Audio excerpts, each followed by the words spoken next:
President Noseda, Madam Chair Puzirev, Mrs. Kuby, ladies and gentlemen.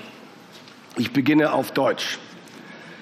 Ich hatte eine Rede Ladies and gentlemen, vorbereitet let me start in zum Thema German. der heutigen I Veranstaltung. did have a speech that I Eine prepared Rede, for in der today. es It was a speech eigentlich um die which was Sicherheit in supposed Europa to be gehen sollte. about security in Europe. Aber ganz ehrlich, ich But kann nicht so to be beginnen, honest, I wie ich cannot das start my ursprünglich speech geplant in the hatte. way that I originally Ich intended bin to. überzeugter Transatlantiker, I am a leidenschaftlicher staunch believer Transatlantiker, in ein the großer Freund Transatlantic Amerikas. Alliance, and I am a Der American staunch Dream hat ally mich and schon friend of früh America. fasziniert und The American geprägt. dream is something that Und has gerade always deswegen kann ich fascinated me nicht zur and Tagesordnung influenced gehen. Gerade me. deswegen And this is kann why ich die I Rede, cannot just die wir vorhin ignore vom what we heard US-Vicepräsidenten before. I gehört haben, cannot nicht not unkommentiert comment on the speech we heard by Wir the US kämpfen Vice auch President. dafür, dass du gegen uns sein We kannst. fight for your right to be Das against ist das us. Selbstverständnis der Bundeswehr. That is Und the steht motto, one of the dafür mottos auch für of the unsere Bundeswehr, Demokratie.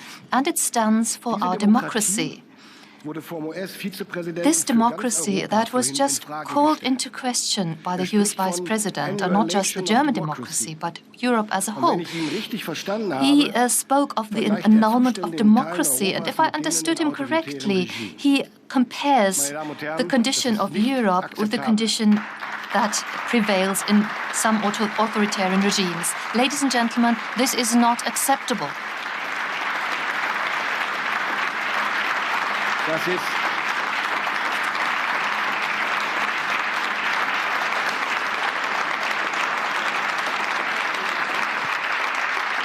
Das ist nicht akzeptabel und das ist nicht das This is not Europa. acceptable. This Nicht is die not Demokratie, the in der ich Europe, lebe und not the in der ich gerade democracy Wahlkampf mache. where I live and where Und das I ist nicht die conduct my Demokratie, election die ich campaign in right unserem now. And Parlament this is erlebe. not the democracy In dieser Demokratie that hat I jede witness Meinung every eine day Stimme. in our parliament. Sie In ermöglicht our es in democracy, Teilen every extremistischer opinion Parteien has wie a der voice. AfD And it ganz makes it normal possible for Wahlkampf zu parties that are partly Genau wie extremists, jede such andere as the Partei. AfD, Das and ist they Demokratie. can campaign just as any other party. This is democracy. Und hätte der Vizepräsident And if the gestern Vice Gelegenheit gehabt, President bei had Ankunft the den Fernseher opportunity to einzuschalten, switch on his TV hätte er set eine when he Spitzenkandidatin arrived dieser last Partei yesterday, zur Primetime im he deutschen Fernsehen. would have seen one of In those unseren Pressekonferenzen candidates at werden übrigens auch in Medien primetime zugelassen, die TV. russische Propaganda By the way, verbreiten. we even Die Vertreter admit der media Bundesregierung that spread müssen Russian Rede und propaganda, Antwort stehen. and the Ausgeschlossen wird niemand, nur weil er unser representatives Wording of the nicht federal teilt. government answer their questions. Nobody is Demokratie excluded. Demokratie bedeutet aber nicht, But democracy dass die does laute not Minderheit mean that automatisch Recht hat. a vociferous Und die Wahrheit minority will automatically be Und Demokratie right, muss sich wehren and they können cannot gegen die decide what Extremisten, die truth zerstören is. wollen. It does not Und ich sag's mean Ihnen, that wie es ist. Ich bin anyone can froh, say anything, and dankbar democracy und stolz, must be in able einem to defend Europa zu itself leben, against extremists that das try to diese destroy Demokratie it. und unsere I Art am und Freiheit zu happy leben to live jeden in Tag Europe verteidigt where gegen this ihre inneren democracy Feinde is und defended gegen every ihre day äußeren. against its internal and external enemies. Und deswegen trete ich dem Eindruck, And den thereful, Vizepräsident Vance erweckt I hat, would like energisch to entgegen. explicitly Dass in contradict unserer and Demokratie oppose the Minderheiten impression unterdrückt that oder Vice zum President Schweigen Vance gebracht werden. suggested here that Wir our wissen nicht nur, democracies gegen oppress wen wir unser Land and verteidigen, silence minorities. sondern auch wofür. We not only Für die know Demokratie, against whom für we die defend our countries, Meinungsfreiheit, but also what we für den defend it for. Rechtsstaat It's for democracy, for für die freedom of Würde opinion, jedes Einzelnen, for the meine rule Damen of und law, and the dignity of each and every one, ladies and gentlemen. Ladies and gentlemen, but unlike the Vice President, I would also like to focus my speech on the most pressing questions of European and transatlantic security. The last days have confirmed what many had speculated for months. The United States are pushing for a quick peace settlement between Russia and Ukraine, and they expect Europe to take the lead in securing any agreement that follows.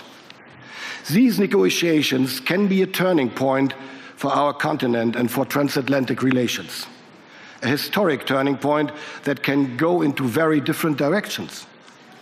The choices we make now will determine whether we live in peace or in crisis. They will determine our future and the future of the next generation in Europe, but also beyond. We must ensure that Ukraine is not left alone, ladies and gentlemen, because one thing remains unchanged. There will be no lasting peace in Europe without a strong and free Ukraine. there will be no sustainable rules-based order if aggression prevails. We must equally make sure that Russia does not emerge from this war as an even bigger threat than before. A fragile peace that only postpones the next war is not an option. Yesterday, there was strong consensus among NATO allies that imperialist powers will only respond to deterrence and strength, be it in Europe or in the Indo-Pacific. Therefore, we must and we will negotiate from a position of strength. Three things are crucial for that. First, European and Ukrainians must play an active part in the negotiations. Only united we will be able to stand strong. Only united will we negotiate a stable and long-lasting peace. Second, Ukraine needs to negotiate from a position of strength. Germany will therefore remain the largest supporter of Ukraine on this continent. And we will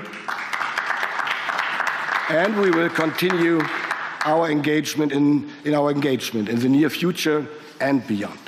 Third, the transatlantic alliance must not take anything off the table before the peace talks have even started. Discussions about Ukraine's NATO membership or territorial issues must take place at the negotiating table with careful consideration and in close coordination among allies. At the same time, Secretary Hexet made it very clear that the US will remain engaged in NATO and in Europe. But the recent statements are also a strong reminder of what has been clear for many years, if we are honest. We Europeans have to contribute the lion's share to conventional deterrence and defense in Europe. We need to shape the reality we live in before it shapes us. Yesterday in NATO, we agreed to develop a roadmap. That was my proposal, a roadmap to organize the burden shifting from the US to Europe in the years to come, and to avoid at the same time, by orchestrating it, that we run in capability gaps which are critical. It is time for fewer promises now and more action. That is why my French colleague Sébastien Lecornu and I established the Group of Five together with the United Kingdom, Poland and Italy at the end of last year, to chart a course for a strong Europe. We will use this format to develop the roadmap in the upcoming month and discuss it with our allies, especially with the United States. Ladies and gentlemen, in order to make European responsibility a reality, we are taking strong measures in all important areas of defense with regards to money, material and operational readiness. Last year, Germany committed 2% of its GDP to defense. Within just 2 years, we nearly doubled our investments in procurement.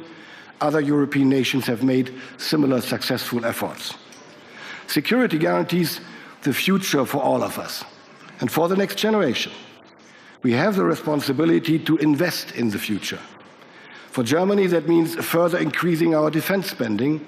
We need substantial financial means that cannot simply be cut out of the current budget. Excluding defense spending from our national debt limit is therefore inevitable. Security is not a short-term expenditure, it is a long-term commitment. That is why I am developing a 10-year program. We need to make defense spending more predictable. That means achieving security next generation. At the European level, we need to act in a similar way. We must ensure that all countries can effectively strengthen their security. That should involve adapting the Maastricht criteria to allow nations that face tight budgetary restrictions a greater flexibility to defense investments. And it would also involve a shift towards defense in the priorities of the European Union's multi-annual financial framework, just as we heard it by Mrs. von der Leyen earlier.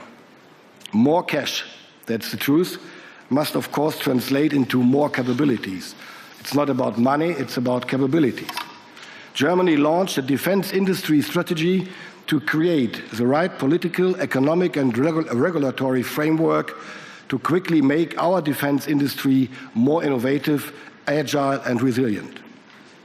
We streamlined our procurement processes, and together with industry, we are expanding our production capacities while pushing for a stronger European defense industrial base.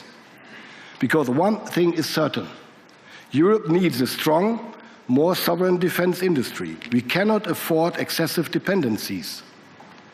This has never been clearer than today, as we see the geopolitical landscape shifting. Maintaining our technological advantage is crucial, particularly in areas such as artificial intelligence, space, and quantum technology. These investments generate positive spillover effects across our entire research landscape and overall economy. We need more European solutions while maintaining strong cooperation with our transatlantic partners. We need both in order to increase our defense capacities as quickly and comprehensively as possible while building and maintaining a strong industrial base. Simply put, we Europeans must develop together, build together, buy together, deploy together, even if that involves adapting and merging certain industries and setting aside national interests in some cases. This requires better coordination of who produces what to avoid duplicating efforts. We have proved that we are capable for this. The European Sky Shield Initiative is an example. The same is true for the European long-range strike approach initiated by Germany and France. And let me mention one more example, the German-Norwegian submarine project. Soon, German crews will be able to sail on Norwegian submarines and vice versa. This is European defense integration in action. We are inviting additional nations to join, also from across the Atlantic.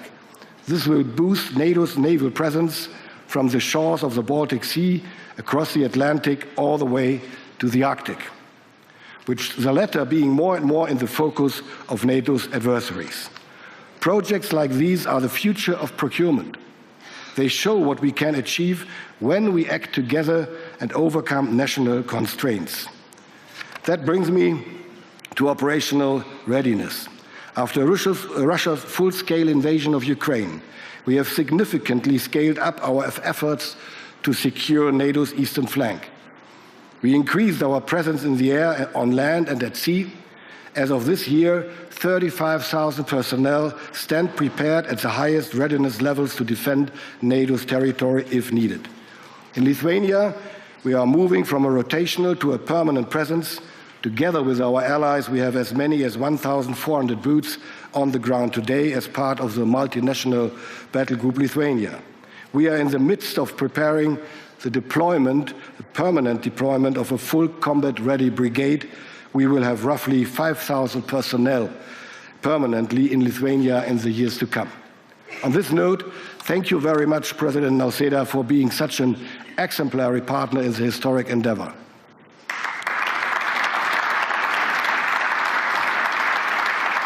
But our commitment on the eastern flank does not and will not stop in Lithuania, also and especially after a potential peace in Ukraine. We are well aware Russia will remain a threat.